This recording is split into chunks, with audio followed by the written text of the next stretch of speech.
విశాఖలో Google centre రాకముందే నీటి సంక్షోభం చాలా తీవ్రంగా కనిపిస్తుంది.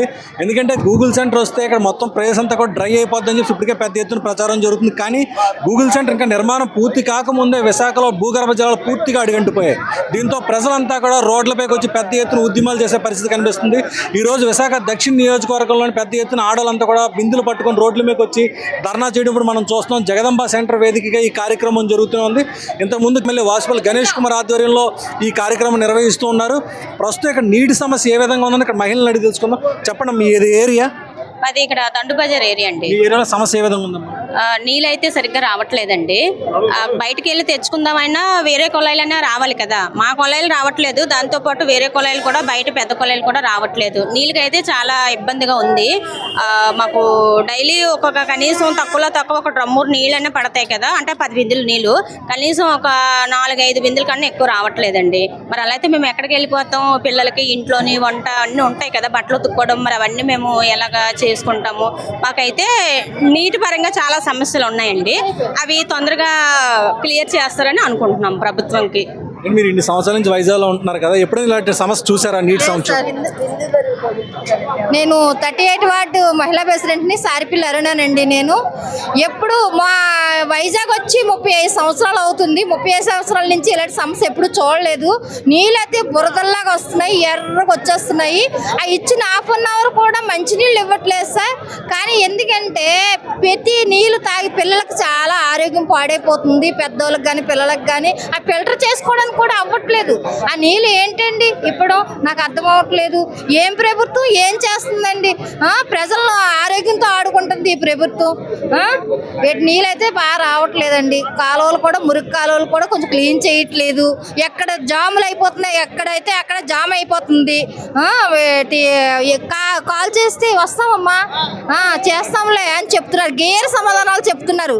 ఎందుకంటే మా ప్రభుత్వం చెప్తుందిలే, మేము ఉన్నాంలే, మేము చేస్తాంలే అన్నట్టు మాట్లాడుతున్నారు. వాటర్ అయితే బాగా రావట్లేదు, కాలువలు అవి క్లీన్ అవ్వట్లేదు, డ్రైనేజ్ పొంగిపోతున్నాయి ఎక్కడ పడితే అక్కడ. ఏంటంటే ఫోన్లు, కరెంట్లు, లైట్లు వెళ్ళకపోతే గబున్ ఫోన్ చేస్తే వచ్చేవారు, ఇప్పుడు రావట్లేదు సార్. మీ ఏరియాలో సమస్య ఎలా ఉంది? నాది 29వ వార్డు అండి. నేను మహిళా ప్రెసిడెంట్ మేడ్చేటి రూపాని. మా వార్డులో అయితే ఒక బోర్ లేదు, కనీసం సౌకర్యాలు ఏమీ లేవు. కనీసం ఉన్న కొలాయి కూడా నీటి బురద బురద బురద. పిల్లలతో మేము ఎలా అండి తాగుతాము? కనీసం మినిమం సెన్స్ ఉన్న వాళ్ళు అయితే వచ్చి ట్యాంకులు మాట్లాడితే ట్యాంకు 1000 రూపాయలు ఇస్తే కానీ ట్యాంక్ రాదంట. ఇంతకుముందు ఎలా అండి వచ్చేవి ట్యాంకులు? కనీసం బోర్ లేనప్పుడు ఈ ప్రభుత్వం ఏం చేయాలి? ఇంతకుముందు వాసుపల్లి సార్ ఉన్నప్పుడు ఏమైందంటే ప్రజల మధ్య ఉండి ప్రజల సమస్యలు కనుక్కొని ఏమైనా ప్రాబ్లం ఉంటే అక్కడికక్కడ సాల్వ్ చేసేవారు. ఇప్పుడు ఎక్కడండి మన ఎమ్మెల్యే గారు కనబడుతున్నారు? అసలు ఎమ్మెల్యే ఉన్నాడో తెలియదు, లేదో తెలియదు. కాబట్టి మా ఈ లేడీస్ సమస్యను ఎలా అయినా కానీ పరిగణలోకి తీసుకొని మాకు డైలీ నీళ్ళు ఇప్పించే విధంగా చర్యలు తీసుకోవాల్సిందిగా మేము కోరుచున్నాం సార్. మీ ఏరియాలో ప్రాంతం ఎలా ఉందమ్మా? టౌన్ కొత్త రోడ్ అండి. మాకు అయితే నీళ్ళు అయితే బురదగా వస్తుంది. నిన్న వాటర్ బాటిల్ పట్టాం. బాటిల్ పడితే ఆ వాటర్ అయితే నిన్న తెలియక మా ఆయన గారు అన్నంలో వేసుకుంది. అది తిన్నప్పుడు కంపు కొట్టేసింది. ఏంటి అనుకుంటే నేను రైస్ పెట్టడం బాగాలేదేమో అనుకున్నాను. తీరు పాప వేసుకుంది. పాప వేసుకున్న తర్వాత కూడా అదే అమ్మ వాటర్ ఏంటమ్మా ఇంత కంపుగా కొడుతుంది. ఈ రోజు ఈ మీటింగ్ జరుగుతుందంటే ఆ వాటర్ తీసుకొచ్చి చూపిస్తారు అందరికీ. అంత దీనిగా ఉంది. ఆ వాటర్ వల్ల ఏది జరుగుతుందో భయం వేస్తుంది. కానీ వాటర్ అయితే సరిగ్గా రావట్లేదు. బురద, కంపు ఆ విధంగా జరుగుతుందండి. గతంలో ఎన్నడూ లేని విధంగా వైజాగ్ ఈసారి మాత్రం నీటి సంక్షోభం కనిపిస్తుంది. దీంతో అందుకనే ప్రజలంతా కూడా ఒక్కసారిగా రోడ్లపైకి వచ్చే పరిస్థితి ఇక్కడ కనిపిస్తుంది. ఇక్కడ మనం చూడొచ్చు, ఈ జగదంబ సెంటర్ వద్ద బిందులు పట్టుకొని అందరూ కూడా, జనాలంతా కూడా రోడ్లపైకి వచ్చి తన నిరసన తెలియజేస్తూనే ఉన్నారు. అయినా సరే కొలాయి నీళ్లు కూడా సమంగా రావట్లేదు. మరోవైపు భూగర్భ జలాలు పూర్తిగా అడుగంటిపోయిన పరిస్థితి కనిపిస్తుంది. ఎందుకంటే ఇప్పటికే ఇక్కడ స్థానికంగా ఉన్న వాళ్ళంతా కూడా 100-200 అడుగులు తవ్వుకుని ఉన్నప్పటికీ కూడా వాళ్ళెవరికి కూడా కనీసం పూర్తి స్థాయిలో అక్కడ నీళ్ళు రావడం లేదు. ఇప్పుడు ఈ మధ్య కొత్తగా 500 అడుగుల వరకు బోర్లు వేస్తున్నప్పటికీ కూడా పూర్తిగా ఇక్కడ భూగర్భ జలాలన్నీ అడుగంటిపోయే పరిస్థితి కనిపించడంతో ఎక్కడ ఎవరికి కూడా చుక్క నీరు దొరకని పరిస్థితి. దీంతో అన్ని ప్రాంతాల నుంచి కూడా ప్రజలంతా కూడా రోడ్లపైకి వచ్చి పెద్ద ఎత్తున నిరసన తెలియజేసే పరిస్థితి కనిపిస్తుంది.